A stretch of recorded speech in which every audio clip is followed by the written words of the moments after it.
Welcome back to Afternoon Express. It's a chicken madombolo because we're making more memories in the kitchen with our steamed dumplings and chicken stew. Whoa! Yes, perfect for the season. Yes, with just the pantry ingredients, a few of them that you can find in your house, and a few simple steps, you can create this homely meal, and it's going to taste absolutely amazing.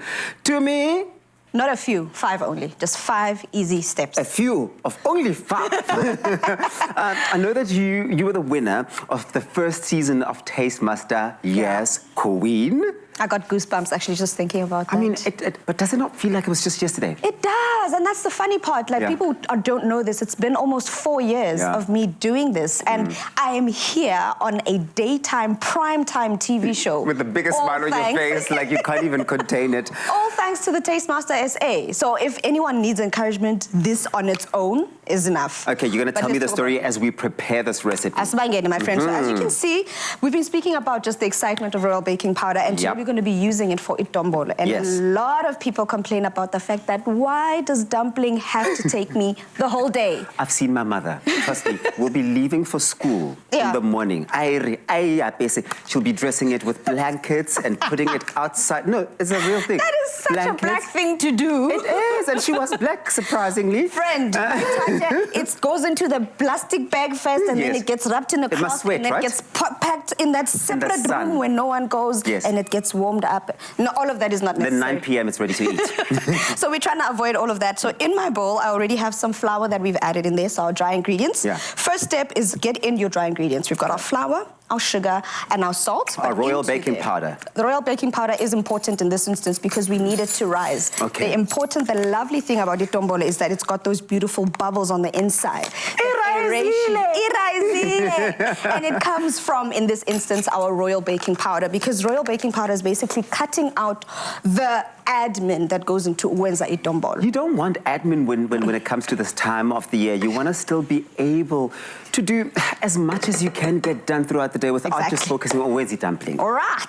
First step done. So second step, we've done our dry ingredients. Now we're going to our wet ingredients, and that comprises of our butter. We've got a tablespoon of melted butter, and then in there just a 1/4 cup of our milk. Okay. And I'm adding my milk just a little at a time because I also don't want my dough to be too wet. Or is that the process, to really just ease in the milk as you go? Exactly. Okay, cool. And it helps obviously avoid the lumps and the and all those hard balls that you'll find. But it also makes sure that we don't end up with a batter. And remember, we once had a cook along in a masterclass where we were teaching people rather add a little bit of the liquid at a time versus the liquid, because then if you add too much liquid, you add to a flour, and then it's basically a back and forth of... A lot of these tips you only will learn from many times, and lots of times where you've created the creation. But when you are entering a show like Taste Master, there isn't time. The luxury of time to create and make those mistakes doesn't exist. So I hope you're taking notes. Step 3. Step 3, and this is where I get my friend here involved. So, Chomiakane. Oh, that's me. Yeah. Okay. We've got some dough here. The biggest step when it comes to our dough is to let it rest. I've taken my shoes off for this because when you make something, it's a serious occasion. Okay. Step 3, let your dough rest. Give it at least 10 minutes to rest, my friend. Right. Once it's done, now we've got that little beauty that you've got right next to you. Okay, cool. And then, my friend, I did see him wash his hands, and I did see you put some sanitizer on there. It's air dried, and now your hands are clean.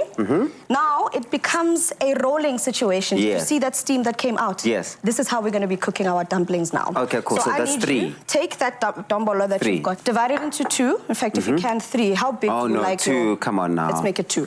So let's just imagine while you're doing that, I'll go into mine that's also technically rested. Okay. You can start rolling that into balls. Some people like them a little flatter. I like mine to be a nice little chunky little bologna. You want it nice and chunky. Then you can actually plop your baby into there. Now you are in essence doing step 3.